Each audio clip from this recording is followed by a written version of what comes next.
Ya, vamos.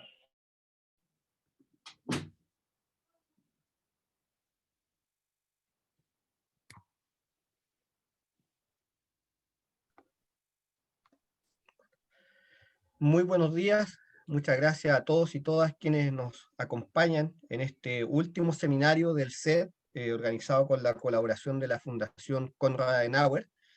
Último seminario del año, donde estamos cerrando un ciclo sobre diálogos constitucionales que iniciamos ya a mediados de año. En este ciclo de diálogos constitucionales hemos abordado temas como tipo de gobierno, presidencialismo, semipresidencialismo, descentralización, seguridad social y derecho a la salud. Y cerramos este ciclo de 5 encuentros con este seminario, que es más bien una mirada sobre el balance y desafíos del proceso constituyente, que se viene a sumar a una serie de otras iniciativas que realizamos durante el año también, a principios de la pandemia, sobre también temas de políticas públicas y todo un ciclo que hemos desarrollado con el área de sustentabilidad del SED en materia de sustentabilidad del desarrollo y ordenamiento territorial. Entonces, en esas líneas hemos desarrollado nuestras actividades durante este año, así es que les reitero el agradecimiento a quienes nos acompañan el día de hoy y especialmente a nuestros panelistas de este seminario que nos van a acompañar en esta tarde. Nos acompaña en este panel Carolina Toá, quien es cientista política, es presidenta del Instituto Ciudad, es exdiputada y exministra de la Secretaría General de Gobierno.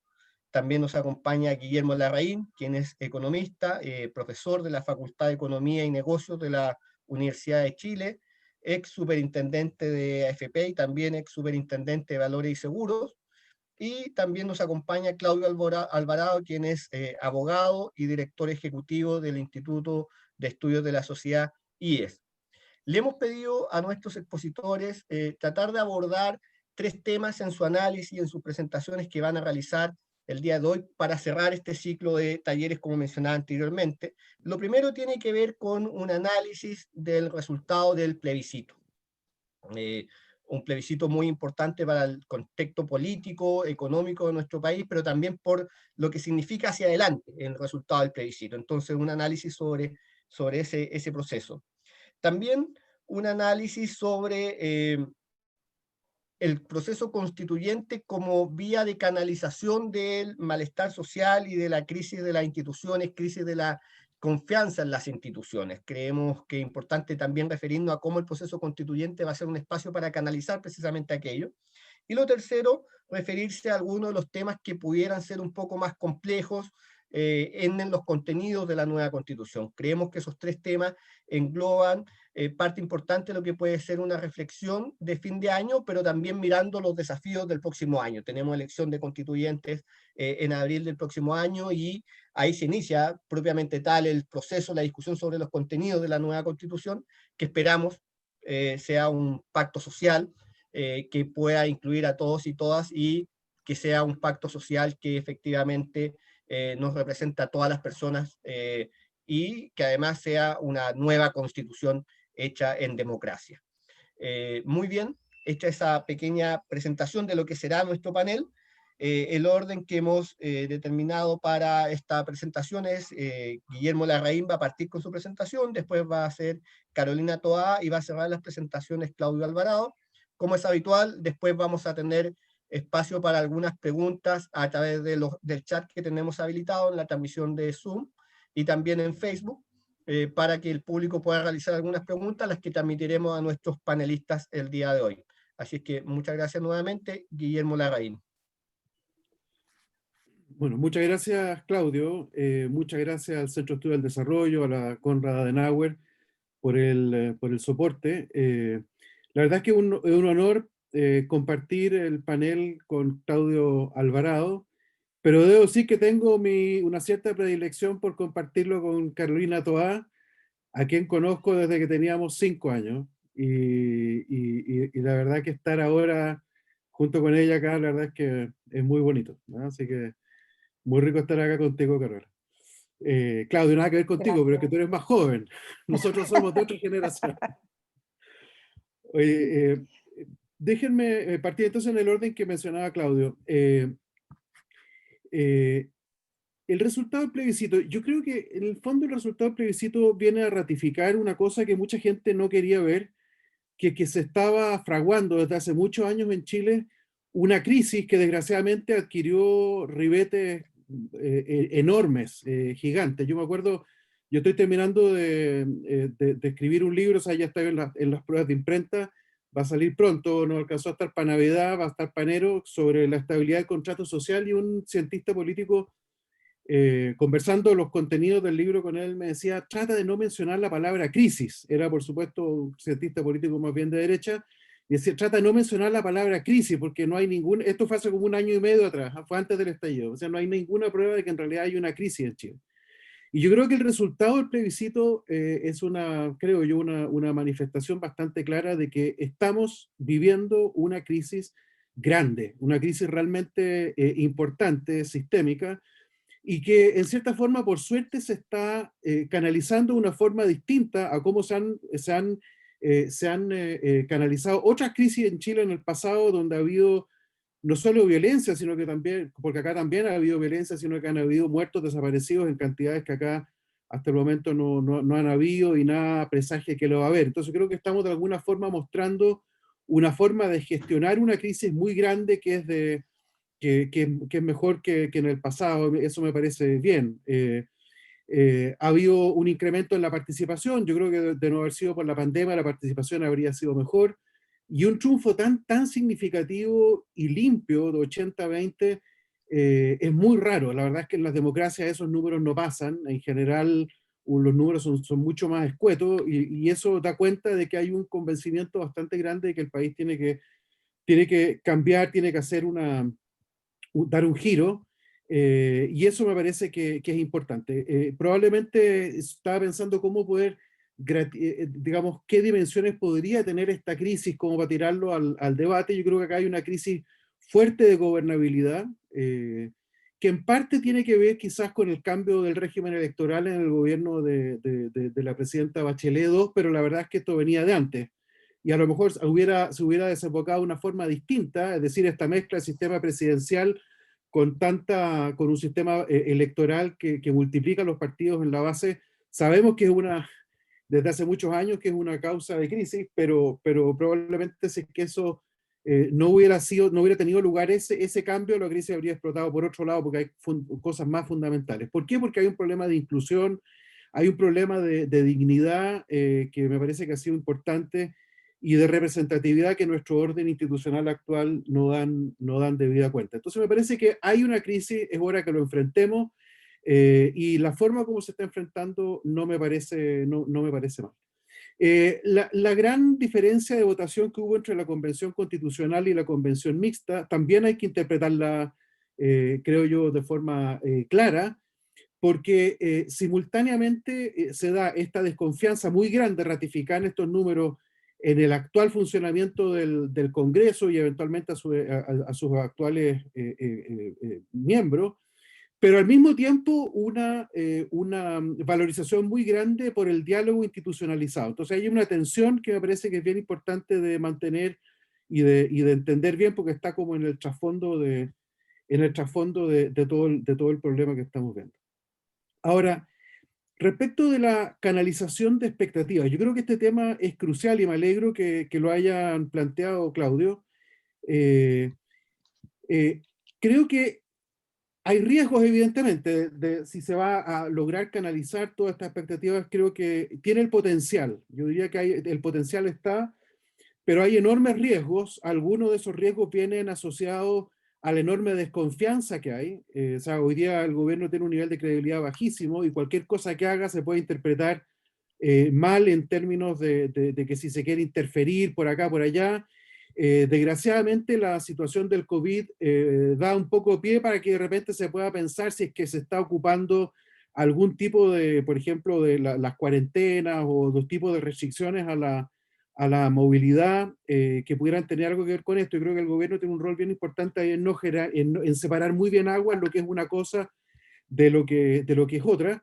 Pero en general yo diría que el proceso es profundamente sanador. Ustedes ven el tipo de debate que están teniendo lugar hoy día, y lo encuentro de una vitalidad. Bueno, los propios debates que ha organizado el CED y que mencionaba Claudio, son de una profundidad, de una relevancia que es muy significativo. Yo hoy día en la mañana estuve a propósito del retiro del 10% de la AFP en un matinal y una señora de Maipú llorando hizo una invocación a que por favor, que no tenía nada que ver con el 10%, entonces salió el libreto y se puso a hablar de la situación de su barrio y pidió básicamente dignidad, pidió que no estigmaticen los barrios, que la gente tenga más conciencia unos de otros, que haya más de los jóvenes que tengan preocupación por los viejos, que no pueden dormir en la noche porque andan tirando petardos. Miren, una cosa que me parece que es profundamente sanadora. Así que yo creo que en principio hay un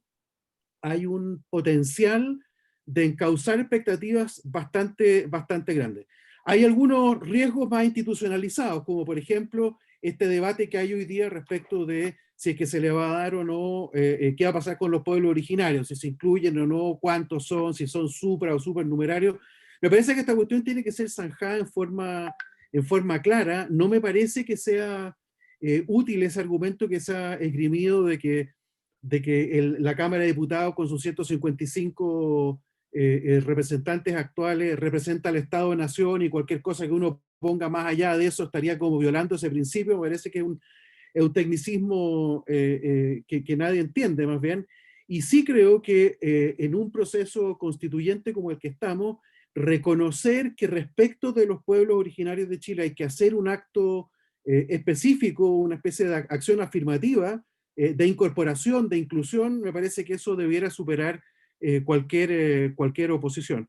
Lo mismo me parece que en un contexto en el cual los partidos políticos estamos, yo milito en la democracia cristiana, así que lo digo desde adentro del sistema de partidos, pero donde los partidos políticos están viviendo una crisis también, su parte de la crisis también la tienen los partidos, y me parece importante que haya rápido, que esté muy claro la forma como los independientes pueden participar. Yo creo que si los independientes quedan afuera, y porque los partidos políticos estén haciendo algún cálculo de corto plazo y egoísta de su conveniencia, de lo que les conviene, me parece que se van a estar pegando un balazo en el pie. Yo creo que acá tiene que haber listas de independientes, tiene que ser sumamente claro que efectivamente personas comunes y corrientes, sujetos a determinados estándares relativamente bajos, pero que se aclaren pronto, debieran ser capaces de ser candidatos. Me preocupa la frustración de expectativas del proceso. Yo creo que hay que contar con que una parte de las expectativas se frustran, porque todo el mundo entiende lo que quiere de esto. Y entonces me preocupa la frustración de expectativas y me preocupa, por ejemplo, este llamado que hizo el Partido Comunista a vigilar lo que se esté discutiendo.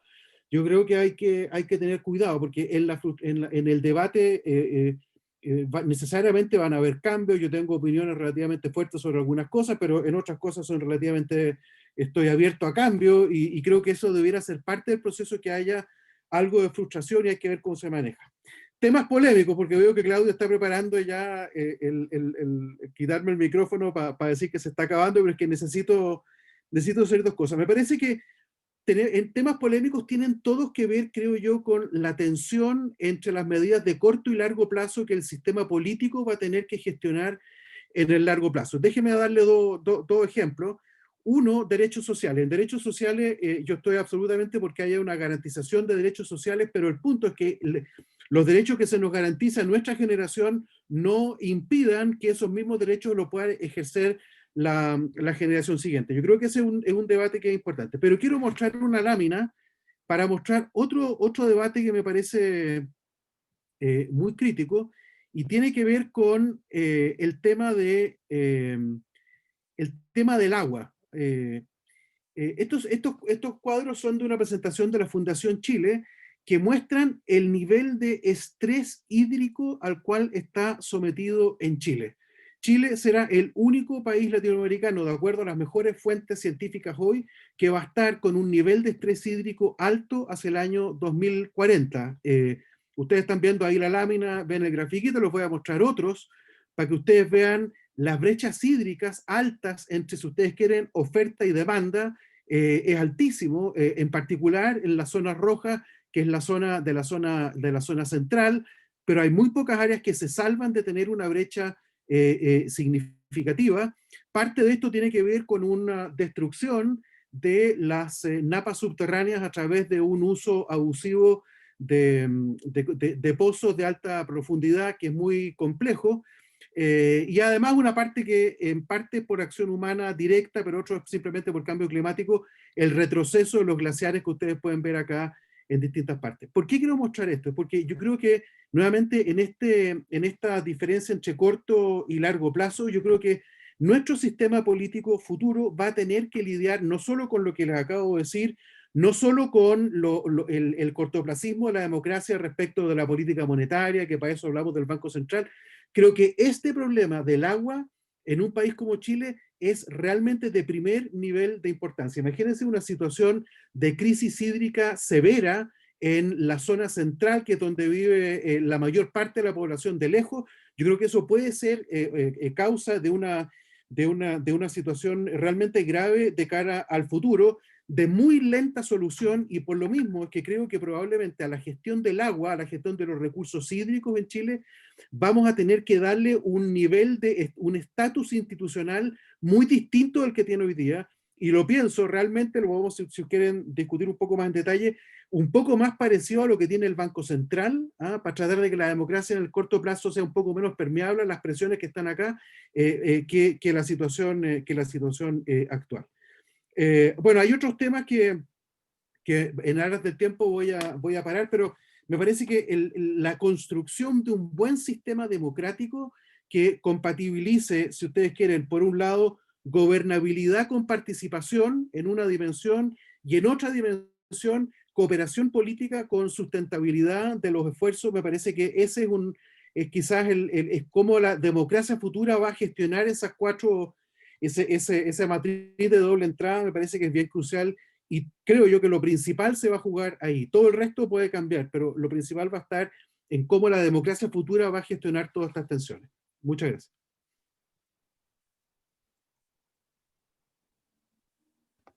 Muchas gracias, Guillermo, por tu presentación. Muy importante el tema del agua que tú has señalado ahí en parte de la presentación, y también cómo el sistema democrático es capaz de canalizar precisamente las distintas demandas sociales. Dejaste varios temas abiertos que probablemente vamos a ir abordando a lo largo de este panel. Muchas gracias, Guillermo. Corresponde el turno de Carolina Toá. Bueno, muchas gracias por la invitación al set, a todo el equipo. Un gusto estar con mis copanelistas. La verdad es que con Claudio, que nos conocemos hace poco tiempo, hemos coincidido en otros paneles, pero con Guillermo, que nos conocemos hace una cantidad innombrable de años, nunca habíamos coincidido en un panel. Entonces, bueno, aquí los tres espero que podamos animar en algo este debate y ayudar a cerrar este ciclo, que felicito por el aporte, que además se suma a una cantidad impresionante de debates que hemos tenido, que están sucediendo en todos los ámbitos, en todos los niveles, con participación desde los dirigentes de la sociedad civil y de los barrios hasta expertos internacionales. Creo que hemos tenido una riqueza de intercambio que, dentro de toda la calamidad que ha sido todo este proceso de la pandemia, ha sido quizá el punto donde yo creo que tenemos un ticket de todo lo que hemos podido hablar e intercambiar opiniones. Sobre los puntos que nos convocan hoy día, el resultado del plebiscito en primer lugar, tan impresionante, ¿no? Tan impresionante. Si nos hubieran preguntado hace unos años atrás, si nos imaginábamos al 80% de los chilenos, bueno, no de los chilenos, porque en realidad no votó el 100%, pero de los electores, digamos, de los votantes, jugándose por una nueva constitución, nos hubiera parecido tan alejado de los parámetros con que miramos la política chilena. Y si llegamos a este resultado, yo creo, es producto de una experiencia que se vivió desde distintas perspectivas, en algunos casos con un gran optimismo y esperanza, en algunos casos más bien con una gran resistencia y temor, pero la constatación definitiva, empírica, de que la Constitución del 80 dejó de ser una institucionalidad que fuera capaz de canalizar a la sociedad chilena, y que llegó a transformarse en un tremendo obstáculo para que la sociedad chilena encontrara su camino, arbitrara sus diferencias, tomara decisiones. Y eso significa que detrás de este amplio espectro que vota por el apruebo, hay una gran variedad. Habemos personas que nunca nos gustó la Constitución del 80 y que si hubiera sido por nosotros la hubiéramos cambiado el primer día. Hay personas que les gustó la Constitución del 80 o que la aceptaron mucho tiempo y llegaron a la convicción posteriormente de que ya no servía, que había que cambiarla, y empezaron a darse cuenta que tenía algunas características complejas para transformarse la institucionalidad de una sociedad como la nuestra hoy. Y yo creo que en ese 80% hay personas que hasta el día de hoy quizás les guste la Constitución del 80, pero se dan cuenta que no funciona. Se dan cuenta que para la sociedad actual definitivamente ha pasado a ser un problema de convivencia, una institucionalidad de este tipo. Y yo creo que en ese sentido, ese 80% hay que tener al mismo tiempo la actitud positiva de valorar que la sociedad se encuentre en una decisión tan relevante. Definitivamente nos encontramos diciendo queremos ir hacia allá, y yo creo que eso es un plus enorme para este proceso. Este es un proceso acordado por la sociedad, respaldado por la sociedad, sostenido por la sociedad. Pero es un proceso muy plural, es un proceso al interior del cual hay muchas miradas que se tienen que encontrar, que tienen que concurrir y formar, digamos, esta nueva voluntad de lo que va a ser una nueva constitución. Creo que en ese sentido, el camino, el haber llegado a este proceso, con el camino recorrido de una crisis social y política como la que vivimos, parece algo bastante milagroso, en el sentido que lo que está, el instrumental, digamos, que ocupamos para construir este proceso, para llevarlo adelante, es precisamente el mismo instrumental que la sociedad está cuestionando.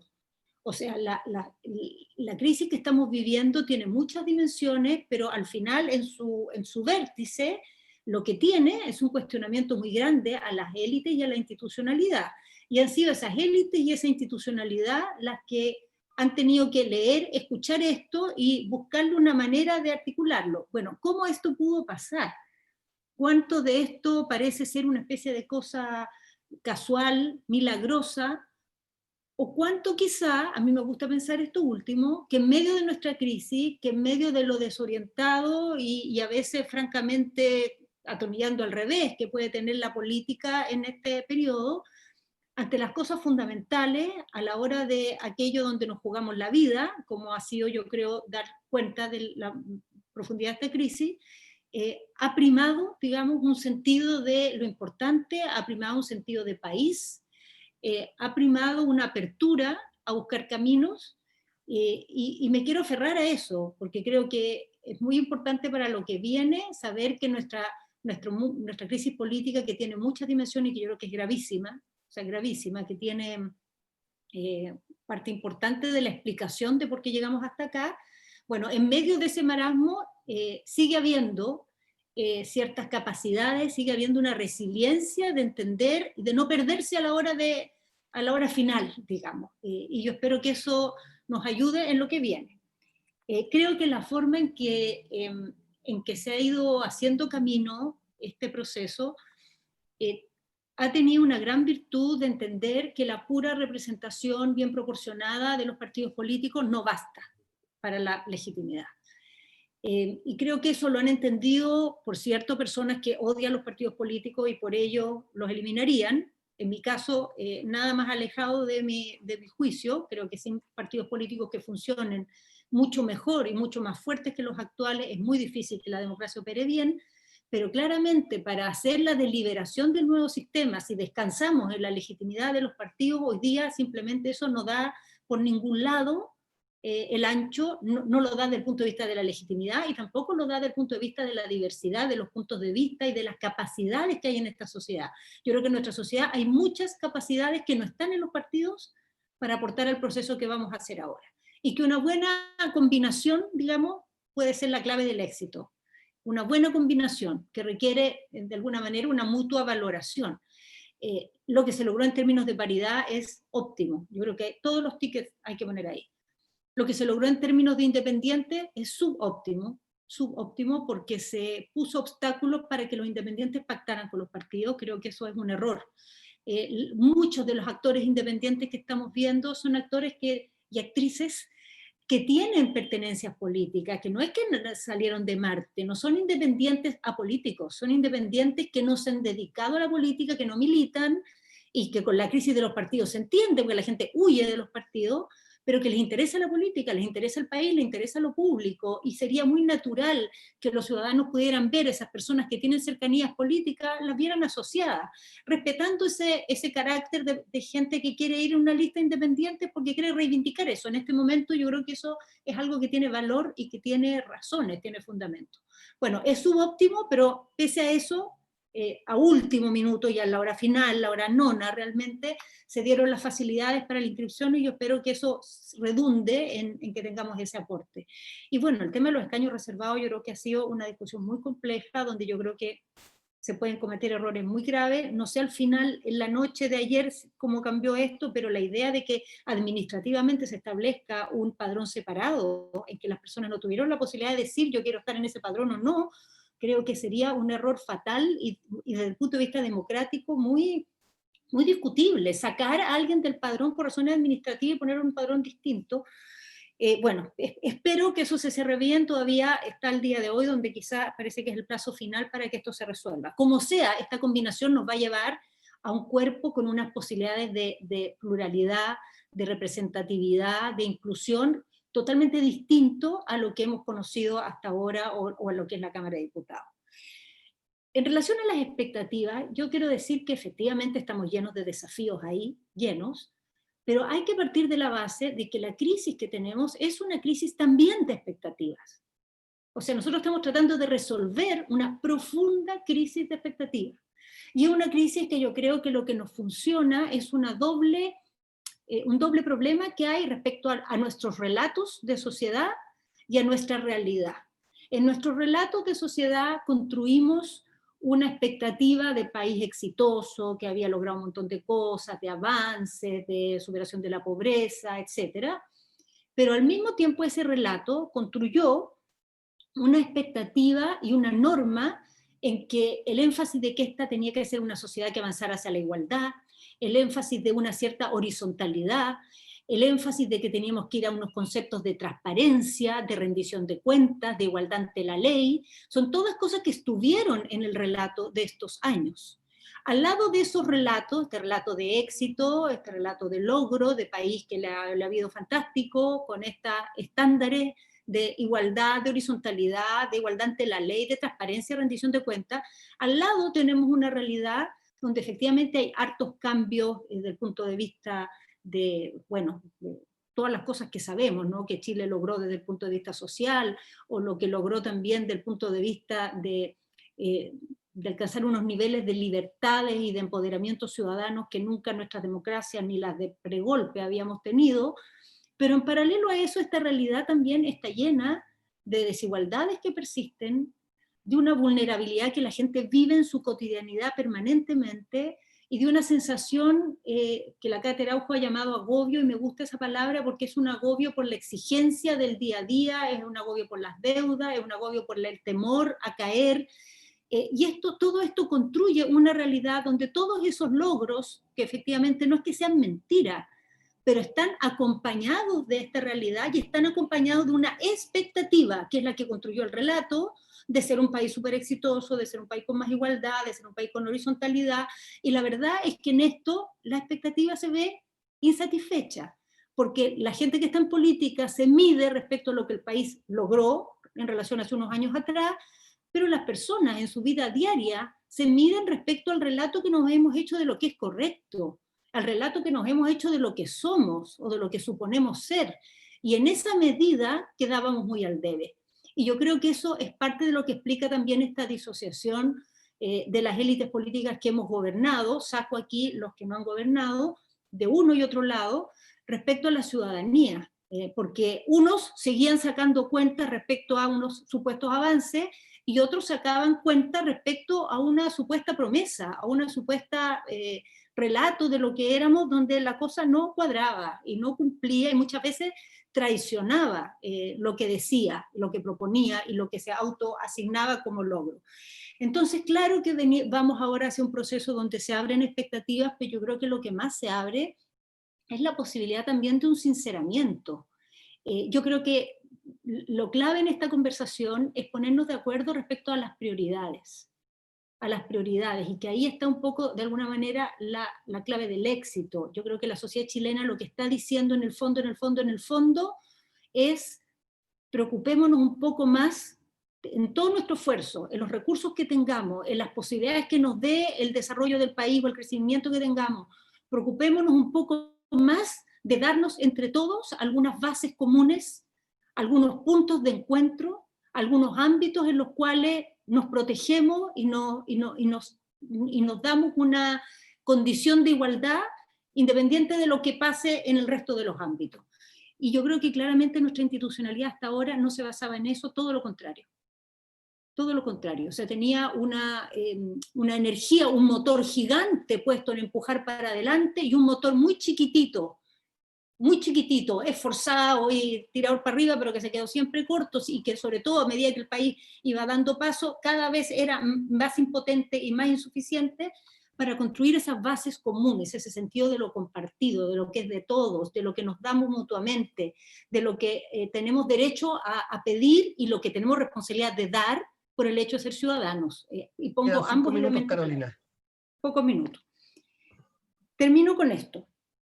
Los temas más difíciles. Yo creo que hay muchos. Guillermo ya mencionó con detalle uno que yo creo que es clave, que es este tema del agua, y yo diría más en general. Yo creo que hay un tema con los bienes comunes que se llama, y hay un tema con el rol del Estado en el proceso económico, que va a ser muy discutido, pero el acento lo quiero poner en otro lugar, porque creo que es lo que ha sido discutido hasta ahora, donde nos hemos trancado hasta ahora, que es en cómo la Constitución, por una parte, reconoce derechos sociales y por otra parte, deja entregado al debate político la forma en que esos derechos sociales se cumplen y se consagran. En nuestra Constitución actual, la protección de los derechos sociales es de una entidad igual y a veces incluso inferior que la protección constitucional de cuál será el sistema por el cual se proveen esos derechos.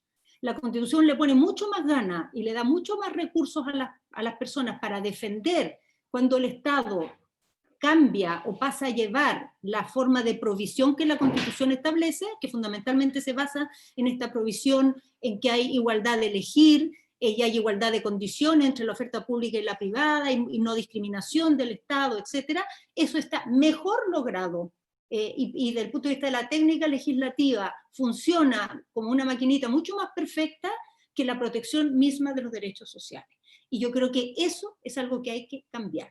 El Estado tiene que consagrar derechos sociales y tiene que entregar la discusión de cómo el Estado los cumple a la deliberación legislativa, a la política pública, al ámbito donde podemos seguir teniendo diferencias. No es indispensable que tengamos consagrado ahí la forma en que esa provisión se desarrolla. Muchas gracias, Carolina, por tu presentación. En cuanto a esta crisis de expectativas que se han generado, yo creo que hay un término importante que utilizaste ahí, que es el agobio con el que vive la ciudadanía, precisamente por expectativas que se han creado, y bueno, parte de eso probablemente va a ser abordado en los debates que tengamos hacia adelante, y la parte final que tiene que ver con la garantía de los derechos sociales y los sistemas de garantía de los derechos sociales, cómo se van a plasmar en una nueva constitución. Muchas gracias, Carolina. Le corresponde el turno a Claudio Alvarado. Bien, Claudio, muchas gracias al SET y a ti personalmente por la invitación, ¿cierto? Un honor estar aquí conversando con Carolina y con Guillermo. Yo en los minutos que siguen quisiera hacerme cargo de la invitación que tú nos realizaste siguiendo el siguiente orden. En primer lugar, un breve balance, ¿cierto?, respecto de lo que son los resultados del plebiscito. En segundo lugar, una consideración sobre la izquierda y la derecha, en términos generales, cómo se han planteado frente a esta coyuntura constitucional. Me parece que es imprescindible hablar algo de eso, aunque sea en poco tiempo, para entender justamente el resultado del plebiscito y sus consecuencias. Y después, en tercer lugar, hacia el final voy a señalar rápidamente, intuyo en virtud del tiempo, algunos desafíos vinculados a los temas más difíciles o temas cruciales, en cualquier caso, que nos va a generar y nos va a abrir esta coyuntura constitucional, insisto. Entonces voy rápidamente a lo primero. A la hora de preguntarse por el balance, cómo interpretar el categórico triunfo del apruebo y también de la Convención Constitucional, es claro que no hay que leerlo simplemente a partir del clivaje izquierda versus derecha. No hay que leerlo así, porque en Chile no hay ningún partido, ningún conglomerado con esos niveles de adhesión, y además porque, si bien en el lado izquierdo del espectro había mayor unidad en torno a la opción ganadora, la verdad es que también habían apoyos respecto o hacia el apruebo desde la UDI hasta el Partido Comunista. Tenemos referentes relevantes del mundo de centro-derecha que estaban por el apruebo desde el principio algunos, a medida que avanzó el proceso otros, y por otra parte tenemos la curiosidad de que cuando recién se firma el acuerdo de noviembre, son los comunistas justamente los que no lo respaldan. Entonces me parece que no hay que leer esto única o principalmente desde el clivaje izquierda versus derecha, por tanto nadie debería apropiarse o pretender apropiarse del resultado del plebiscito. Aquí en el panel nadie lo ha intentado y nadie lo ha dicho, pero en otras discusiones a veces asoma algo de eso. Me parece que es un error, que no se logra capturar bien el significado del plebiscito. De lo que pareciera tratarse más bien es de un anhelo transversal de modificaciones profundas, que es muy transversal en términos socioeconómicos, desde luego, salvo una porción minoritaria de la población, y también en términos políticos, porque si no, no se explicaría, digamos, que pese a lo disputadas que suelen ser nuestras elecciones, tengamos un 80% en favor del apruebo. El telón de fondo pareciera ser sin duda una crítica muy aguda a la clase política. La ciudadanía no solo aspira a cambios significativos, sino que también aspira a que ellos se discutan en un órgano distinto al Congreso, sin presencia de parlamentarios en ejercicio. Ahora, este escenario, como lo sugería Carolina, si es que lo entendí bien, también es paradójico, porque esta alta participación en la consulta constitucional, me parece a mí que fue alta, no hay que minusvalorarla, considerando que fue en plena pandemia, que además superó al balotaje entre Sebastián Piñera y Alejandro Guille. Creo que bajo cualquier parámetro que lo utilicemos, es alta para lo que vienen siendo nuestros estándares de participación. Dicha participación, digo, también tiene que ser leída como una aceptación del camino propuesto por casi todos los partidos con representación parlamentaria. O sea, la ciudadanía, la misma ciudadanía que es crítica de la política o del sistema político, al mismo tiempo aceptó la invitación que le hizo el sistema político para procesar la crisis. Y en ese sentido hay algo de paradójico, de que se le dio una chance al desacreditado sistema político. Parafraseando a Sol Serrano, la palabra, el diálogo, la deliberación, la política en suma, vuelven a tener una oportunidad. Después del silencio que marcó el ocaso de la transición, después del grito que explotó en octubre del 2019, hay una chance nuevamente para la política. Y todo esto nos remonta al pasado 15 de noviembre del 2019. El itinerario constitucional no fue impuesto por la fuerza, tampoco derivó de manera inmediata de la voluntad del pueblo, porque no existe esa voluntad sin representación política, la sociedad siempre es plural, porque la violencia no indicaba ningún norte conocido ni constructivo. Además, la demanda constituyente no dominaba de manera clara la vertiente pacífica de la protesta. De hecho, la marcha más grande de Chile fue tan masiva como inorgánica. No había voceros, no había petitorio, había múltiples banderas, aparecía la cuestión constitucional desde luego, pero también aparecían las pensiones, la salud, el conflicto en la Araucanía y muchas otras cosas. Entonces, me parece a mí que para entender no el resultado del plebiscito, sino su raíz, su origen, desde dónde surge el proceso que fue apoyado en el plebiscito, hay que ir a mirar lo que estaba pasando con nuestra izquierda y nuestra derecha en el contexto en el que explotó la crisis del 2019. Y aquí entonces paso al segundo punto que anunciaba, y es una breve reflexión sobre la izquierda y la derecha ante la crisis.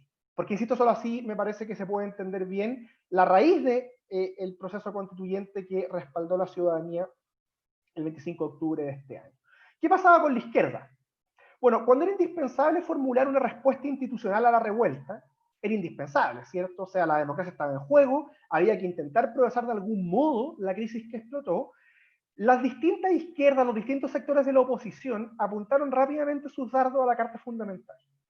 ¿Por qué pasó eso? Bueno, por muchos motivos, yo creo que confluyen motivos psicológicos, electorales, intelectuales, no lo alcanzo a tratar todo en virtud del tiempo, pero en términos generales me parece que hoy día se puede afirmar sin temor a exagerar que no hay ningún sector relevante de centro izquierda que haya estado dispuesto a defender la Constitución vigente.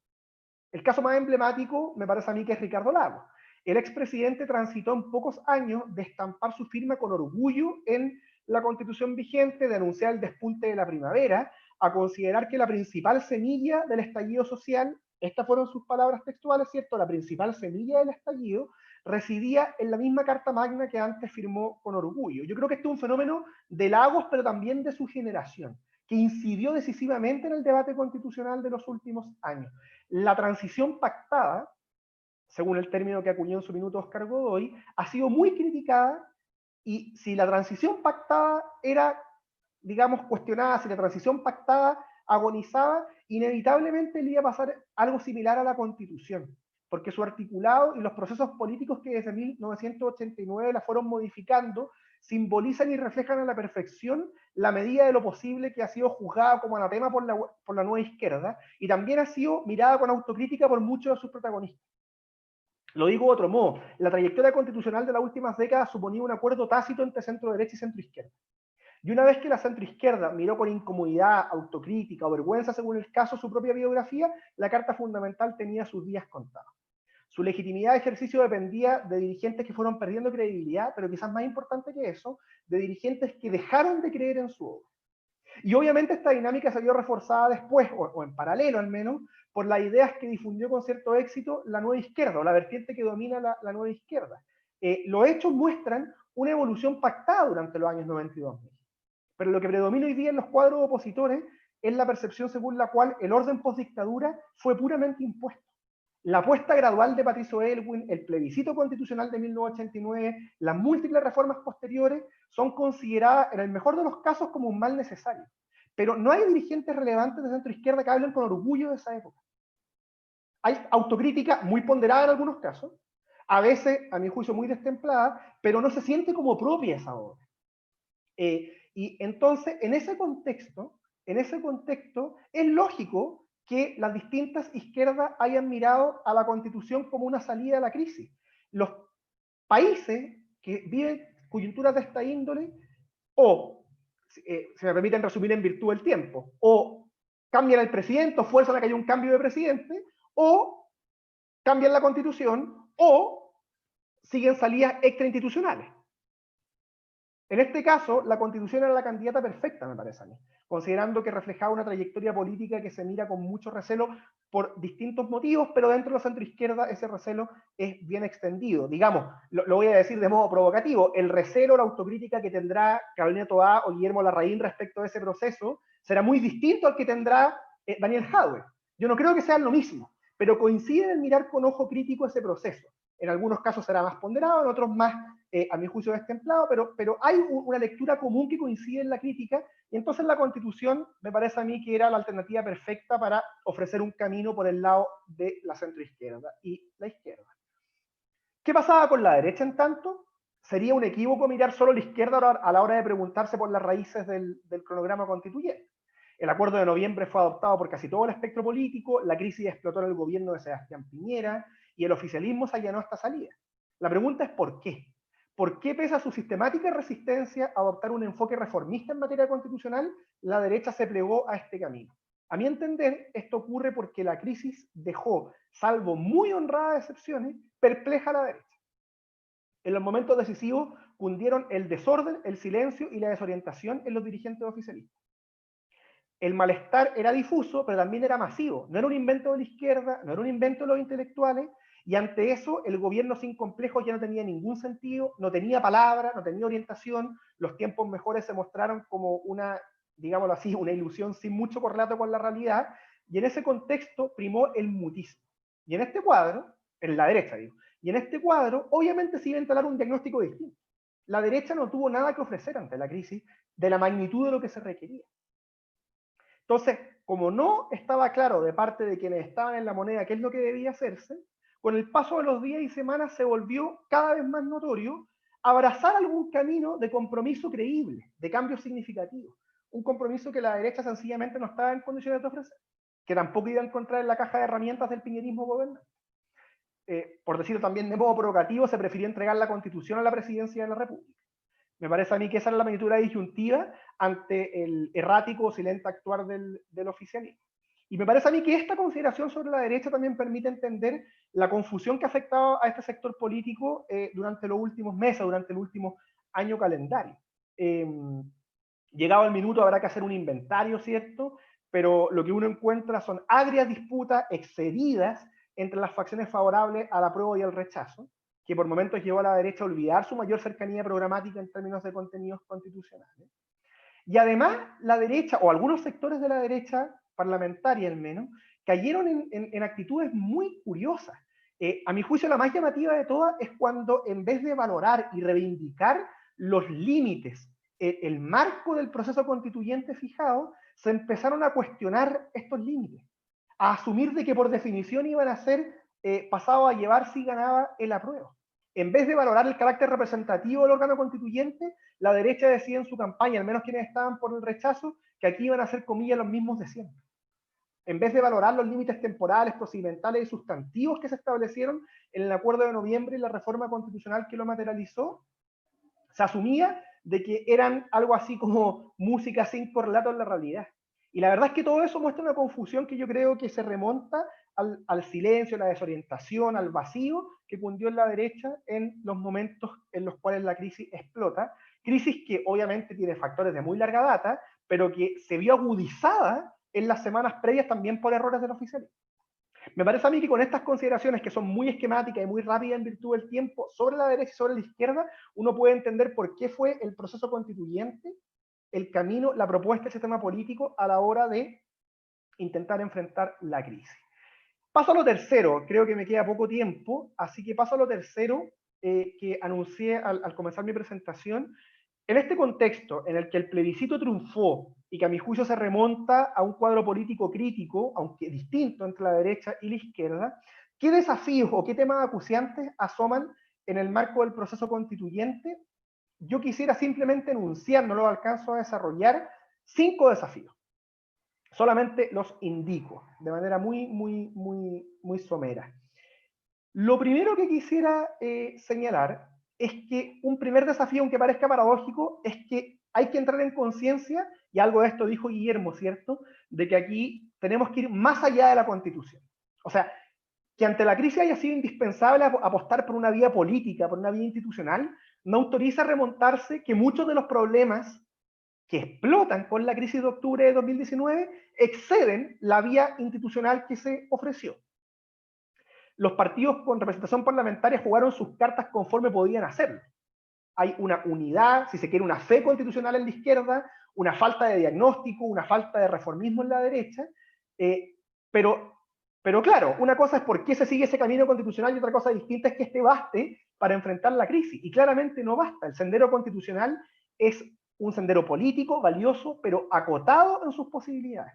En el mejor de los casos, nos va a ayudar a organizar y distribuir mejor el poder político, así como a alejar los fantasmas de Pinochet o la transición. Eso en el mejor de los casos. Que sería mucho, por cierto, digamos, considerando que eso requiere muchas condiciones de deliberación, de diálogo, de acuerdo, sería muy positivo. Pero en cualquier caso, incluso si esto resulta muy bien, vamos a estar abordando apenas una pequeña porción de los problemas que explotaron, una pequeña porción de lo que se ha denominado un nuevo pacto social. Esto exige las posibilidades de una constitución, incluso excede, digo, las posibilidades del Estado. Quedan 5 minutos, Claudio. Perfecto. Muchas gracias. Entonces, como construir todo esto es lento, como supera con creces las posibilidades del proceso constituyente, la verdad es que hay que tener mucha claridad en que aquí hay que ser capaces de, como se dice, caminar y mascar chicle al mismo tiempo. El proceso constituyente no puede ser lo único, se requieren soluciones inmediatas y de corto plazo de cara a la pandemia, y también se requiere avanzar en materias socioeconómicas más allá de lo que puede hacer el proceso constituyente. Esto me parece que hay que subrayarlo una y otra vez, hay que hablar con la verdad, como han dicho algunas personas comentando el proceso constituyente chileno, si no la frustración va a ser inevitable. Yo creo que bien conducido el proceso constituyente nos puede ayudar mucho, pero nos va a ayudar en una dimensión de todo lo que ha venido ocurriendo. Ese es el primer desafío, recordar los límites del proceso constituyente, que ir más allá de la Constitución si queremos intentar superar nuestra crisis, por valioso que sea el camino que se ha trazado. Segundo desafío, hay que intentar subir el nivel del debate. Esto podría sonar muy etéreo, pero lo grafico en varias cuestiones bien concretas. Se requiere capacidad de diálogo, de escucha, de deliberación, algo distinto en suma a lo que habrá dominado en el Parlamento este último año. Se requiere una condena irrestricta a la violencia. No se trata simplemente de palabras, sino también de entender de que los caminos democráticos no son compatibles con los caminos de violación al Estado de Derecho, con los caminos de indulto a mansalva, por ejemplo, ya que está tan de moda el tema. No es compatible una vía institucional con un parlamentarismo de facto que desconoce la institucionalidad vigente. No es compatible una deliberación constitucional razonada con un desprecio a la técnica. Una cosa es entender que la técnica tenía un papel limitado, digámoslo así, una cosa es entender que el economicismo tenía sus problemas, pero otra cosa distinta es despreciar e ignorar completamente el insumo técnico. Me parece que algo de eso ha pasado con el debate sobre el 10%. En fin, hay muchas consideraciones pequeñas que apuntan a la necesidad de subir el nivel del debate. Creo que ese es otro desafío muy, muy grande, y ahí vamos a necesitar un compromiso muy grande de los distintos sectores políticos y en particular de quienes estén ahí protagonizando la convención constituyente. Un tercer desafío, y hoy terminando, Claudio, sé que me queda poco tiempo, solo los enuncio. Me parece a mí que hay que poner acento en el trabajo de la Convención Constitucional respecto al sistema político. Algo de esto también ya se dijo por parte tanto de Carolina como de Guillermo. Nosotros tenemos una desarticulación acá. Tenemos un sistema electoral que no dialoga con el régimen de gobierno. Algunos serán partidarios de modificar este último, otros creemos que el camino va más bien por modificar el sistema electoral, pero en cualquier caso hay que articular mejor esto. Lo que no podemos seguir es un sistema electoral que no permite generar mayorías para quienes están en el gobierno, porque eso solo fomenta el bloqueo y, por tanto, la estabilidad del sistema político. Cuarto desafío, tenemos una discusión en curso sobre la democracia.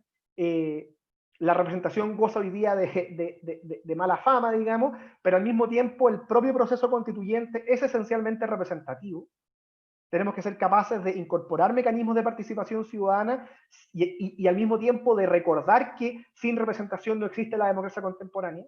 Y ahí tenemos un desafío grande, ¿cierto? Hay que recomponer el vínculo política-sociedad de un modo tal que no se desconozca, me parece a mí, lo inevitable que es la representación y también las bondades que tiene. Y ahí tenemos un desafío que después en las preguntas podremos desarrollar más. Y por último, quinto desafío, tenemos una discusión grande sobre cómo entender el espacio público, y esa es probablemente una de las cuestiones más agudas, más acuciantes que se va a abordar en la discusión constitucional. El rol que va a jugar el Estado, qué espacio le permitimos a la sociedad civil organizada, en qué sentido la provisión de los bienes públicos admite participación de la sociedad civil. Una cosa es restringir los espacios del lucro, pero otra distinta es cómo las comunidades, las asociaciones participan de la vida pública. Creo que ahí también tenemos un desafío y un debate en curso que va a ser muy relevante de abordar de un modo, digámoslo así, razonable, fructífero en la discusión constitucional. Obviamente estos 5 temas que enuncio hacia el final son temas grandes y no los alcanzo a desarrollar bien, pero quizás en las preguntas podemos ahondar algo más, pero me parece que por ahí van algunos de los temas delicados, importantes que vamos a abordar en la discusión constitucional, una discusión que, insisto, para cerrar, Claudio, a mi juicio, no se entiende sin el cuadro político de la derecha y la izquierda al momento de explotar la crisis, pero que en cualquier caso, y aunque mi interpretación que desarrollé en el segundo momento de mi presentación sea errada o discutible, lo cierto es que es un camino que ha sido apoyado por la ciudadanía y es un apoyo tan transversal que no admite, me parece a mí, apropiaciones de uno u otro bando, sino que tiene que ser enfocada con ánimo constructivo y con la comprensión de que aquí, cuando un 80% de la ciudadanía aprobó el proceso constituyente, es porque lo que se está demandando es un esfuerzo de que haya un espíritu común, un espíritu de diálogo, porque solo eso nos va a permitir en último término superar los problemas. Muchas gracias, Claudio. Bueno, muchas gracias, Claudio. En el formato del panel habíamos dicho que íbamos a tener un par de minutos para las preguntas. Yo les voy a transmitir las preguntas que están puestas acá en el chat. La idea es que puedan tener 3 o 4 minutos cada uno para responderlas, porque la idea es que después de eso puedan tener 5 minutos cada uno de ustedes, los panelistas, para hacer las palabras de cierre, todo. Ahora, también en la parte de las preguntas, si quieren plantear algún punto, hacer algún contrapunto con alguna de las presentaciones, también. Este es un formato semilibres, así que no es tan estructurado para poder hacer esta conversación, porque me parece que lo más importante es precisamente la conversación y la deliberación que estamos teniendo en este panel. A ver, yo tengo 3 preguntas registradas acá en el Claudio. panel que las voy a leer, ¿sí?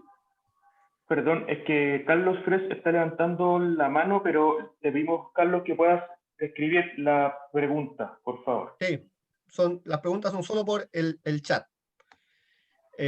Muy bien, tenemos una pregunta que señala acá: ¿qué posibilidad de voluntad política hay para que los dirigentes sindicales puedan postular a ser constituyentes y no estén vetados como lo señala nuestra Constitución? La segunda pregunta está acá, señala básicamente de qué forma el proceso puede ir, o la sensación de que el proceso puede ir perdiendo legitimidad, algunos queriendo cambiar reglas ya establecidas, bajo nivel de discusión en la propia convención, presión ciudadana y populista, y qué posible es ese escenario y qué medidas uno puede tomar para que eso no suceda. Y después tenemos otra que dice, algo no menor, pero un gran desafío de eliminar y condenar la corrupción en la clase política, poder judicial, carabineros. Y después tengo la última pregunta que dice: ¿qué modelo de protección de derecho de propiedad debería preferir la derecha en el debate que viene, el de la actual Constitución española que consagra el derecho de la propiedad en 8 líneas, o la actual chilena que lo hace en 62 líneas?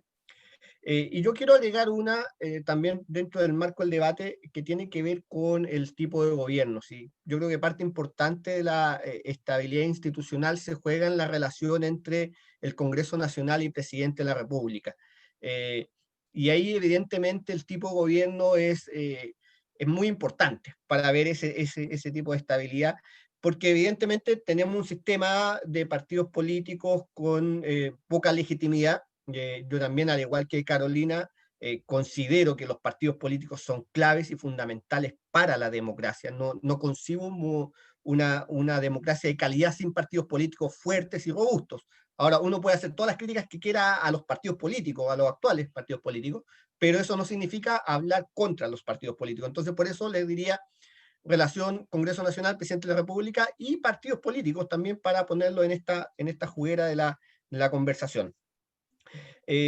A ver, ¿les parece que repitamos el mismo orden que usamos en el panel para responder las preguntas?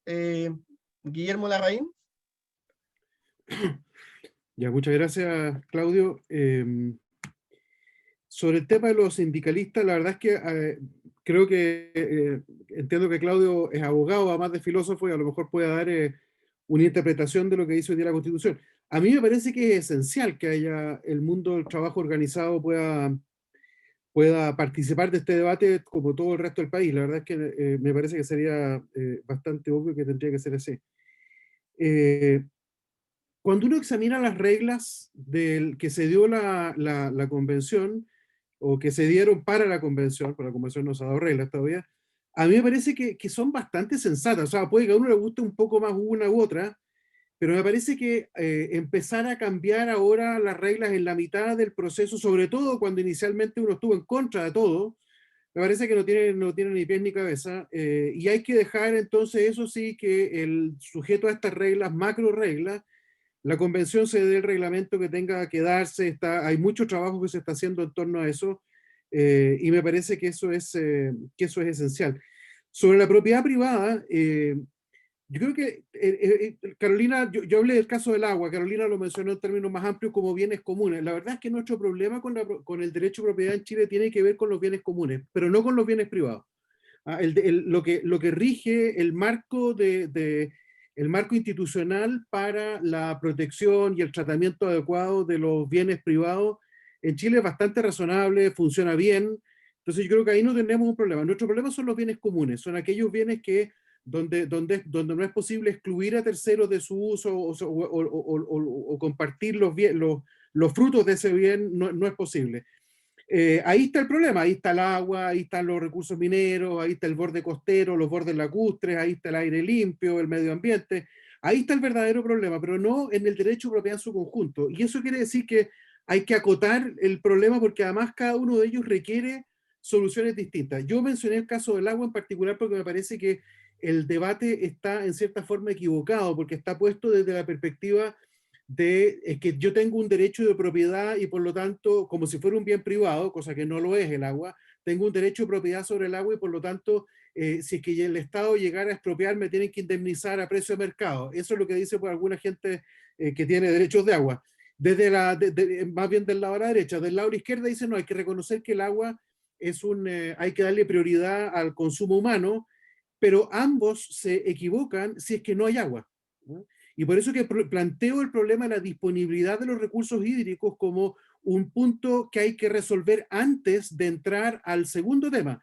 El segundo tema, por supuesto, que también tiene que ser coherente con el segundo, y uno ve la experiencia internacional y creo que el modelo chileno admite mucho cambio respecto a lo que tenemos hoy día. Pero lo principal hoy día, la principal labor, y eso probablemente lo puede ir haciendo la democracia, pero desde el punto de vista institucional es crucial darnos cuenta de que el proceso de desertificación que está viviendo Chile, causado en parte importante por el exceso de derechos de agua que están otorgados y que simplemente la realidad no es capaz de satisfacer. Si ese proceso no se maneja bien, entonces en realidad nos vamos a estar encaminando en un periodo que puede ser bastante largo, o sea, va a acceder al próximo gobierno y al subsiguiente, va a realmente, puede terminar en un proceso realmente grave. Entonces me parece que dentro de los bienes comunes, el principal, el más grave y al cual hay que darle la solución más acelerada y de mayor nivel institucional, por eso lo planteo casi al nivel del Banco Central, es el tema del agua. Después hacemos una vuelta adicional, Claudio, para comentar algunos temas cruzados. ¿Lo hacemos así? Sí. Después de las preguntas, hacemos una vuelta para Perfecto. comentar. Ok. Gracias. ¿Me Bien, toca? Carolina. Ya, entonces voy a disciplinarme para responder las preguntas, porque le quiero responder a Claudio, no las preguntas, pero voy a responder las preguntas. Pero Después Carolina, si quieres le responde a Claudio y dejamos las preguntas después, no hay problema. vamos a tener un espacio especial para eso. Sí. Bueno, las preguntas voy a ser breve, porque en el tema de los dirigentes sindicales, yo la verdad no había pensado, y la verdad es que no lo tengo claro, si se traspasa la restricción que está puesta en otro tipo de elecciones también a la constituyente. Ya las que están puestas yo creo que es inadmisible que permanezcan ahí y que se traspasen a la constituyente. Me parecería, estamos haciendo todo un esfuerzo de inclusión, no parece de ninguna lógica que el mundo del trabajo no quede fuera de la posibilidad de representarse en esta instancia. No sé si el tema ha estado en alguna discusión o si hay algún camino por el cual se esté procesando.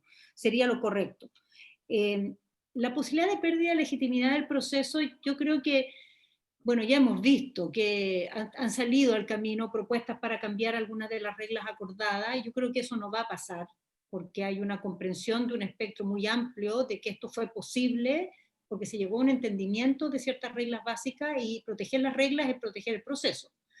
Las críticas han venido especialmente del PC, que no estuvo en el acuerdo. Entonces, de alguna manera, no es que actores que estuvieron en el acuerdo se están desdiciendo del acuerdo. Ahora, en el camino se colgaron algunos también de otros partidos, pero la verdad es que la posición oficial de esos partidos, de manera muy contundente y clara, es que había que cumplir el acuerdo. Yo creo que el mayor problema de legitimidad no creo que vaya a provocarse por algo así.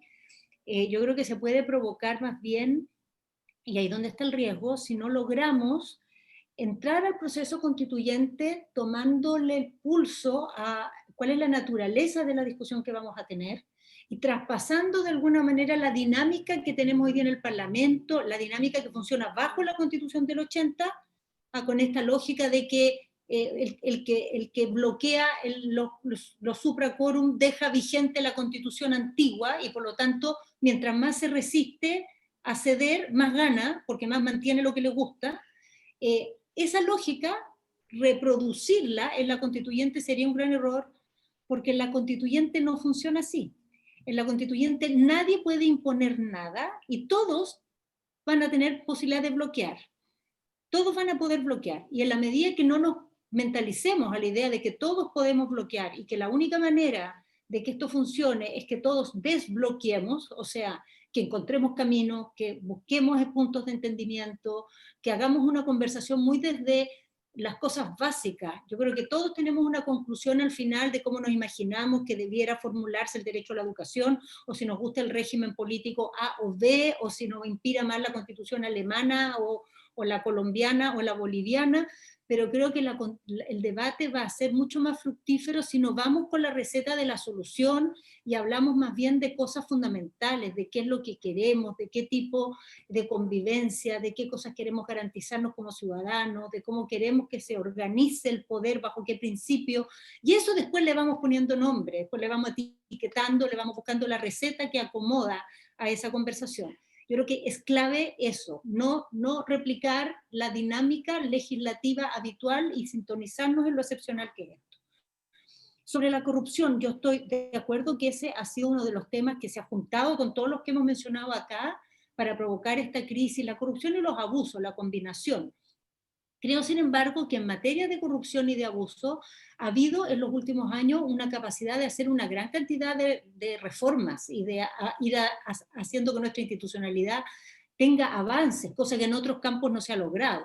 O sea, si hubiéramos logrado, por ejemplo, a propósito de la crisis previsional, un entendimiento para hacer una agenda de probidad y anticorrupción, como se hizo con los temas de corrupción en el gobierno anterior, estaríamos en otro mundo. Entonces seguimos teniendo muchos escándalos que están saliendo, pero nuestra institucionalidad ya está mucho más adaptada a poder detectarlo, a sancionarlos correctamente. Quedan muchos temas dando vuelta. Hemos visto ejemplos en los últimos días de que no está todo resuelto, y ciertamente que en la Constitución se pueden dar pasos para hacer aún más sólido este tema. Pero no es un ámbito que ha estado detenido, quiero decir, es un ámbito donde se ha logrado alguna legislación importante. Sobre los derechos de propiedad, para ser justo, gran parte de estas tantas líneas que tiene nuestro sistema se refiere a que está muy desarrollado en la Constitución todo el tema minero, por toda la historia que hay de la chilenización, de la nacionalización después, y eso la Constitución del 80 lo mantuvo, y eso lo ocupa hartas líneas, la verdad. Entonces yo no sé si la solución va a ir por el lado de cortar las líneas, sino que tiene mucho que ver con lo que decía Guillermo, en el sentido de que hay todo un área que es este tema de los bienes comunes, donde la solución que tiene nuestro sistema es insatisfactoria de todo punto de vista, y además está resultando en un descuido, en una explotación inadecuada de estos bienes comunes, y además de un poco provecho para el país, de lo que debiera rentarle esos bienes. Pero creo que además hay un tema que hay que ponderar mejor en general. Yo creo que en aquello que no son los bienes comunes, creo que todavía nuestro sistema requiere dar algunos pasos más del punto de vista de los deberes que están vinculados a la propiedad, y de cómo la propiedad tiene un fin social que muchas veces en nuestro sistema no logramos que se haga cumplir. Estoy pensando, por ejemplo, temas esenciales como el suelo. La propiedad del suelo en Chile tiene un tipo de régimen que significa, si eres dueño del suelo, eres como dueño de todo lo que pase en ese suelo, y mientras no te pases de ciertos límites puedes hacer casi cualquier cosa.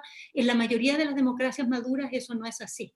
En la mayoría de las democracias maduras lo que pasa sobre ese suelo no es solo arbitrio del propietario, sino que hay una participación de la comunidad del interés común distinto. El tipo de gobierno es tema largo, así que solo diría una cosa. Es claro que el balance que nosotros tenemos de hiperpresidencialismo respecto al Parlamento no está bien, y vamos a ir a un esquema que signifique más fortaleza para el Parlamento. Tiene que ser un Parlamento distinto, tenemos que hacernos cargo de varios problemas que tiene, porque así como está hoy día no lo quisiéramos tampoco, mucho más empoderado. Entonces hay que hacerse cargo de ese tema, y ahí están todas las discusiones sobre el sistema semipresidencial o el presidencialismo parlamentarizado o el deflector del sistema parlamentario. Pero quisiera advertir que yo creo que el problema del hiperpresidencialismo chileno se resuelve en un porcentaje del 50% para abajo con el régimen político, y en el otro 50% lo importante es el tema de la descentralización. Lo importante es cómo se comparte el poder entre el nivel central y los territorios. Y ahí en Chile las resistencias son gigantescas. Lo que ha costado cada paso que hemos dado son procesos complejos, son graduales, son lentos. Entonces la única manera de hacerlo con éxito es tener una decisión muy clara de que uno va hacia allá, y los pasos se van dando uno a uno, hay que revisarlo, hay que corregirlo, hay que mejorarlo. Todas las experiencias muestran que es así, y yo creo que si vamos a una distribución del poder distinto, le pondría mucho ojo a esa parte. Creo que ahí nos jugamos una dimensión muy relevante de lo que es una distribución distinta del poder. Bien, Claudio. Gracias, Entonces, Carolina. Claudio. sí, ahora voy yo, aunque yo, es curioso esto, porque Carolina decía que quería responderme, pero yo tengo bastante de acuerdo con lo que ellos han dicho, así que es más unilateral, pero vamos a ver después. Vas a ver después que hay algunos desacuerdos. No, sin duda, sin duda. Pero no, digo, sobre estas últimas preguntas, voy muy rápido. A ver, sobre los dirigentes sindicales, claro, es que no, ahí tenemos una diferencia efectivamente, pero es por un motivo que calza con otras cosas que han dicho Guillermo y Carolina, y es que me parece a mí que es fundamental a esta altura no modificar las reglas ya establecidas. Y las reglas ya establecidas, la reforma constitucional que opera, digamos que materializa el acuerdo de noviembre, lo que hace es reiterar para los candidatos las inhabilidades que tienen los candidatos a diputados. Entonces, claro, un dirigente gremial tendría que suspender su función gremial, un dirigente sindical, digo, tendría que suspender su función gremial para ser candidato. Pero me parece a mí que eso está bien en el sentido no de que no tengamos una discusión al respecto en el órgano constituyente respecto a cómo queremos eso hacia el futuro, pero sí respecto a que las reglas ya están fijadas, digamos. Cada modificación que le hagamos a las reglas a esta altura yo creo que es un daño, un potencial daño, considerando los cuotos de los tiempos. Y eso conecta con la siguiente pregunta, que es la relativa a la pérdida de legitimidad, eventual pérdida de legitimidad del proceso. En eso yo coincido bastante con lo que se ha dicho hasta ahora, tanto por Carolina como Guillermo. O sea, justamente hay que evitar los cambios de reglas del juego, hay que tener a la vista además que esto viene empujado en general por el Partido Comunista, y el Partido Comunista estuvo fuera del acuerdo de noviembre, como también se dijo. Hay que, obviamente, erradicar la violencia y la coacción o la funa a los miembros de la Convención Constitucional, pero en la medida que haya un compromiso real del sistema político con ese espíritu, eso debiera funcionar bien, y es algo que les debiera interesar a todos, porque todos debieran estar interesados en deliberar de manera libre, y yo confío en que eso, a medida que transcurra el tiempo, va a ser factible. Y en fin, otra cuestión importante es intentar de que sea muy masiva la votación en la cual se elijan los delegados, los miembros de la convención, digamos los convencionales, pero en la medida que la pandemia lo permita, o incluso aunque las cosas no sigan tan bien, ya el plebiscito de octubre nos mostró que es factible tener buenas votaciones, al menos para lo que viene siendo el electorado chileno. Quizá lo único que agregaría entonces es la importancia, insisto, a lo que ya dije antes en la presentación, de que los delegados, los convencionales y el sistema político en general sea capaz de hablar con la verdad, de insistir una y otra vez cuáles son las posibilidades del proceso constituyente y cuáles no. Y ahí obviamente hay un desafío que va más allá de los mecanismos que podamos establecer, pero en el cual creo que es muy importante insistir. Después, sobre el derecho de propiedad, ya lo dijo casi todo Carolina. La verdad es que la extensión del artículo 19, número 24, es engañosa si es que uno no repara en lo desarrollado que está el tema minero. Pero yo, respecto a los derechos fundamentales en general, no solo en la propiedad, la verdad es que tengo una aproximación bien pragmática. Por un lado, hay muchas cosas que Chile sencillamente no va a poder cambiar, considerando las obligaciones establecidas en tratados ratificados y vigentes, que son uno de los límites sustantivos fijados en la Convención. Y eso aplica para muchos derechos, no solo para la propiedad. Y después hay muchas otras cosas que tendrán que quedar fuera de la Constitución, pero no solo respecto a la propiedad, también respecto a muchos otros derechos. Y yo creo que ahí se juega buena parte de la consistencia con uno de los argumentos que se solía invocar a la hora de propiciar un cambio constitucional, según el cual queríamos más espacios para el debate político. Esos mayores espacios para el debate político no se juegan solo en la disminución de la cantidad o la intensidad de los mecanismos supramayoritarios, sino que se juegan fundamentalmente en tener un capítulo de derechos dedicado a lo fundamental, dedicado a lo esencial. Y por tanto yo creo que ese tiene que ser el espíritu en todos los derechos fundamentales, del tipo que sean. Y por último, lo que más me interesa, ¿cierto? Sobre el sistema de gobierno, es fundamental, y aquí sí se juega una de las misiones claves de la Constitución, darle una relevancia muy grande a la parte orgánica dentro de la Convención, lo cual va un poco a contrapelo de lo que a veces pasa en el debate público. Y dentro de eso, dentro de la relevancia que se le da a la parte orgánica, hay que atender de manera muy prioritaria al sistema político, a la articulación entre el sistema electoral y régimen de gobierno. Ahí se juega uno de los ámbitos principales dentro de los cuales la Constitución puede contribuir a solucionar la crisis que se desató en octubre del 2019. Las demandas sociales son múltiples, a rato irreconciliables, hay que articularlas políticamente, hay que mediar entre ellas, y eso requiere un sistema político en forma, un poder eficaz, un orden constitucional en el que el presidente y el Congreso logren coordinarse adecuadamente. Me parece a mí que la clave entonces es la visión de conjunto. Es justamente lo que no hemos tenido durante los últimos años. Digamos que en Chile desde el 2005 a la fecha hemos hecho en esto, yo creo que todo mal, con buenas intenciones, de buena fe, no lo niego, pero se ha hecho todo mal. Se dijo que el binominal salía de la Constitución porque, digamos, había una aspiración política muy grande, pero en los hechos materialmente no salió, se mantuvo su quórum. Además, el 2005 se perdió una oportunidad única de abordar este asunto en base a una visión de conjunto. Fue la última vez que miramos el orden constitucional y el sistema político en su globalidad. Después el binominal cayó por su propio peso, pero sin preguntarnos por los efectos del cambio del sistema electoral en el régimen de gobierno. Y las reformas políticas que se fueron introduciendo después fueron aisladas, se modificaron las partes sin considerar el todo. Se avanzó en el voto voluntario, sin reparar en qué iba a significar esto. El sistema electoral proporcional tiene mucho que ver con nuestros problemas actuales en materia de fragmentación política. Entonces, claro, lo que tenemos que hacer ahora es volver a mirar esto como un todo, y dentro de ese todo, ahí podremos discutir entre quienes quieren modificar el régimen de gobierno y quienes no. Esto da para más largo, yo creo que el hiperpresidencialismo tiene mucho de mito. Hay un trabajo reciente de Christopher Martín, un profesor asociado a la Universidad Católica de Temuco, que lo ha mostrado bien, ha estado escribiendo en prensa. Pero en cualquier caso, lo importante, digo, más allá en otros foros podremos discutir sobre si es mejor cambiar el régimen de gobierno, es que esto se mire como un todo. O sea, el sistema electoral que tenemos no calza con el régimen de gobierno actual, y lo que tenemos que hacer es que el cambio que empujemos vaya en una consideración de visión de conjunto. Muy bien, muchas gracias, Claudio. Como bien anunciamos, tenemos 4 minutos para cada uno de ustedes para hacer algunas palabras de cierre o contrapuntos que quieran hacer. Carolina había anunciado algunos contrapuntos, así que si gustas, Carolina, puedes partir en esta ronda. Sí, mira, aquí yo quería comentar sobre la intervención que hizo en la primera vuelta Claudio, respecto a esta especie de renegar que decía él de Ricardo Lagos, que desde el despunta a la primavera, que la Constitución del 80 es el principal obstáculo. Yo creo que esa, la única manera de entender esos distintos tonos es hacer una mirada como histórica en cómo esto ha operado.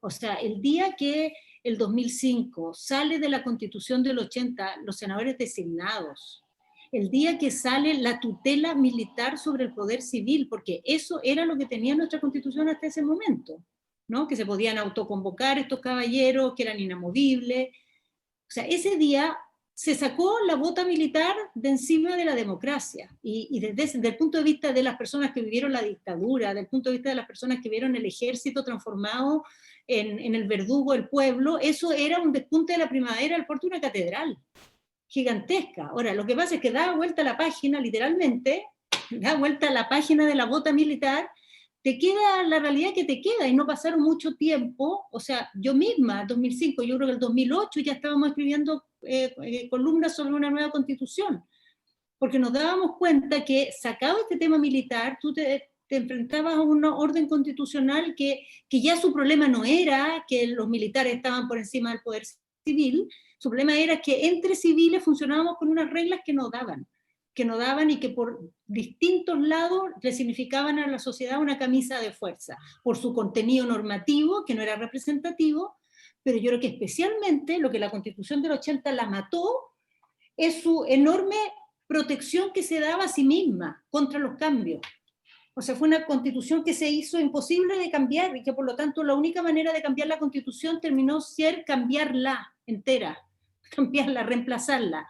Y desde ese punto de vista, yo creo que lo que dice Lago, aunque yo siempre encontré que el 2005 el mensaje dejó una cosa coja, porque ahí debió haber sido más claro que había muchos temas pendientes, pero desde el punto de vista de decir, la democracia chilena se sacó un peso enorme de encima, y dio un salto gigante de superar esta era de la tutela militar.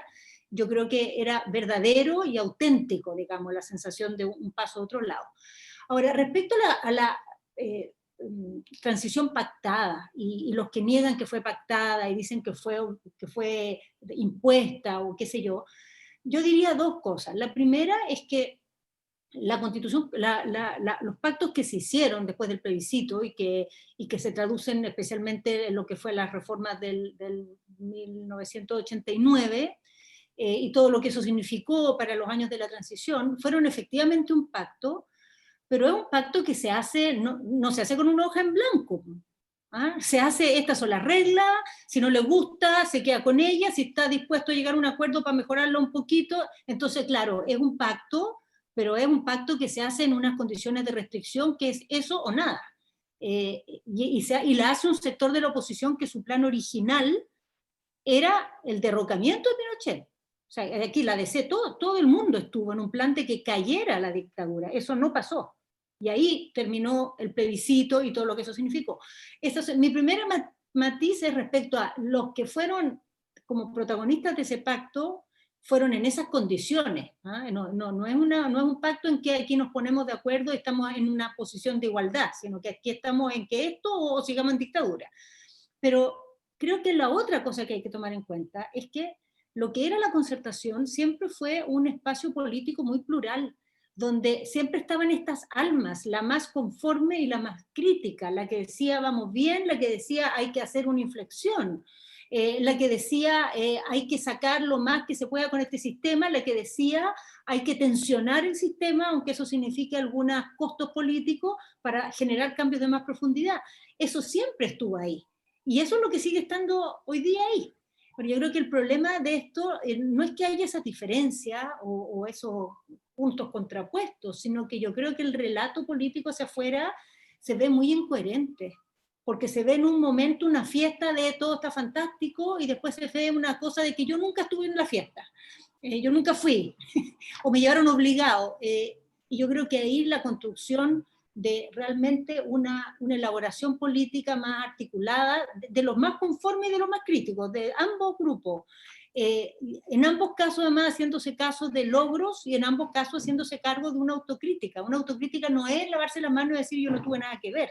Una autocrítica es decir, en tales cosas hubo un error, en tales cosas hubo una mala apreciación, en tales cosas no hubo decisión suficiente, en fin, lo que corresponda. Y yo creo que el sector nuestro, mío, de Guillermo también, tiene muchos problemas hoy día por eso, porque no tiene una construcción coherente de su propio relato, que yo no creo que tenga que ser una de autofanfarra, ni creo que tenga que ser una de renegar, creo que tiene que ser una construcción más articulada, que tome y haga el balance.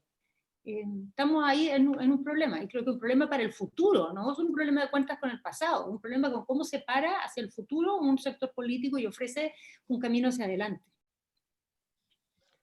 Muy bien, muchas gracias, Carolina. A ver, Claudio, no sé si quiere hacer algo, le voy a pedir a Guillermo que haga las palabras de cierre, entonces, Claudio Alvarado. Simplemente agradecer la invitación, ha sido muy grato para mí compartir este panel con Guillermo y con Carolina. Además, sobre lo último que decía Carolina, matices más, matices menos, y sabiendo además que yo lo miro con un grado más de distancia por no haber sido protagonista de esa época, me hace mucho sentido, digamos. O sea, esto obviamente excede la posibilidad de este panel, del poco tiempo que tenemos, pero el complemento histórico que realiza ella y los problemas que tendría hoy día la centroizquierda producto de la falta, llamémoslo así, un rato compartido entre quienes fueron más autocomplacientes y autoflagelantes, como se decía, quienes estaban más conformes, quienes más críticos. A mí digamos, me hace mucho sentido y creo que explica bien bastante los problemas que tenemos, así que yo ahí no tendría mucho que refutar. Y sí, reforzar simplemente una cosa, con esto cierro, Claudio, en virtud del tiempo, para que después Guillermo pueda dar sus palabras de cierre, y es que ojalá en todo lo que viene hacia adelante tengamos mucho cuidado. Esto a propósito, todo lo que voy a decir, lo digo a propósito de lo que decía Carolina, de ciertos vacíos o problemas o patas cojas en los discursos políticos, ¿cierto? Ojalá que en todo lo que viene hacia adelante, quienes sean los protagonistas de la convención, pero en general quienes participamos del debate público, seamos muy conscientes del peso que tienen las palabras y lo importante que tiene que ser la moderación, el diálogo, la mesura, porque en el pasado ya nos ha pasado la cuenta, valga la redundancia, cuando a veces hemos tenido discursos más grandilocuentes de lo que corresponde conforme al momento. El 2005, claro, efectivamente había una circunstancia histórica que hace comprensible esa alegría, ese despunte en la primavera, pero lo cierto es que el discurso, con el paso de los años, se hace difícil de entender, como misma Carolina reconocía, al menos para quien no lo vivió. Después, cuando cambiamos el binominal, también caímos en grandilocuencias bien grandes. Hay frases de los actores de la época y frases tanto del mundo de centroizquierda como de centroderecha, que daban a entender de que por fin teníamos democracia, se acabó el miedo, ahora viene la hora de la democracia plena, no hay problema en el futuro, y cosas semejantes, lo mismo con el voto voluntario. Entonces, ¿por qué recuerdo todo esto? Porque a la hora de discutir una convención constitucional, y si bien es comprensible que haya cierta épica o cierto afán de superar la crisis, vamos a necesitar mucha mesura, mucha tranquilidad, mucho cuidado en no prometer cosas que la Constitución no puede cumplir, especialmente si estamos preocupados por las expectativas que se han generado. Entonces yo solamente cierro con la reiteración de esa idea, ¿cierto? Ojalá que seamos capaces de insistir una y otra vez en lo que la Constitución puede hacer y lo que no, lo que nos puede ayudar y lo que no, sabiendo que un proceso constituyente también es una instancia de diálogo, y un diálogo que en sí mismo puede ser reparador, que puede también contribuir independiente de los resultados, pero el resultado también importa, y el resultado va a ser acotado. En el mejor de los casos, la Constitución nos va a ayudar a organizar y distribuir mejor el poder, que sería mucho, considerando el conflicto que tenemos entre presidente y Congreso, pero también es poco a la luz de la magnitud de la crisis de octubre. Es un paso necesario, un paso relevante, pero un paso que no agota por sí sola la construcción de ese nuevo pacto social. Esa construcción supera las posibilidades de una constitución, incluso supera las posibilidades del Estado. Y yo esto no lo digo con afán a creer que los problemas son pocos, o a dar a entender que los problemas son pocos, al contrario, justamente porque los problemas son muy grandes, es que esto va más allá de lo que la Constitución puede ofrecer.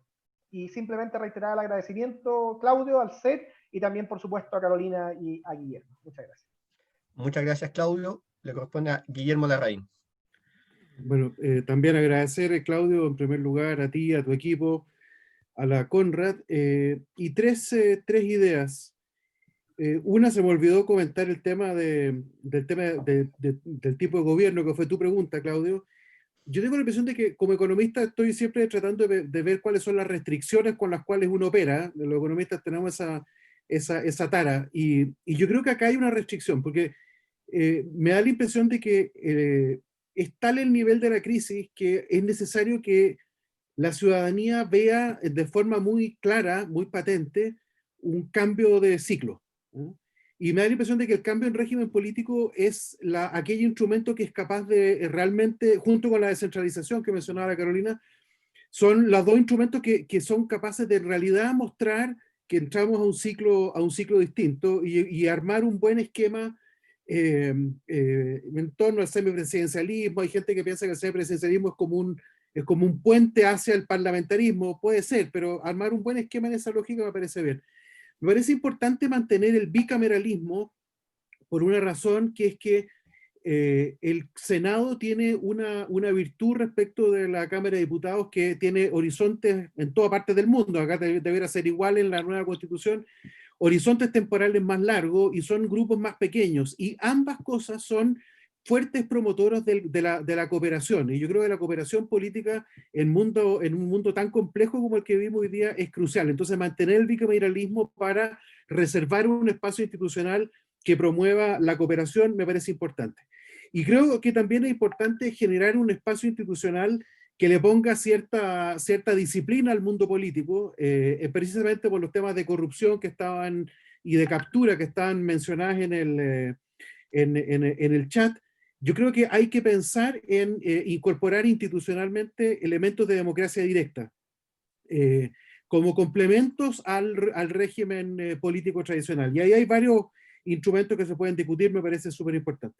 Esa era una cosa. Respecto creo súper importante este debate sobre de dónde venimos y por qué creemos o no creemos en lo que hemos dicho. Y hay un elemento que me gustaría mencionar que complementa lo de Carolina. La transición a la democracia en Chile ocurrió en un momento histórico muy especial en el mundo, ¿no? Uno es por la caída del muro de Berlín, ¿no es cierto?, que dejó evidentemente que sin un referente claro a la izquierda más dura, y por lo tanto de alguna forma la transición chilena opera sin esa tentación de ir hacia un esquema de economía centralizada y partido único, porque no era, y ya se había caído. Pero pasaron dos cosas más pragmáticas, yo diría, que afectaron a la centroizquierda. Una es que todos los experimentos heterodoxos latinoamericanos previos, Argentina, Brasil, Perú, terminaron todos en hiperinflación y en crisis gigantescas. Y de hecho, Argentina no terminó el gobierno, Perú tampoco. Entonces, la verdad es que esa alternativa, que era probablemente más o menos la alternativa que promovía Cieplan a mediados de los 80, fue invalidada por los hechos, o se hizo extremadamente poco probable que funcionara en Chile si ya había fracasado en 3 países justo antes que tú.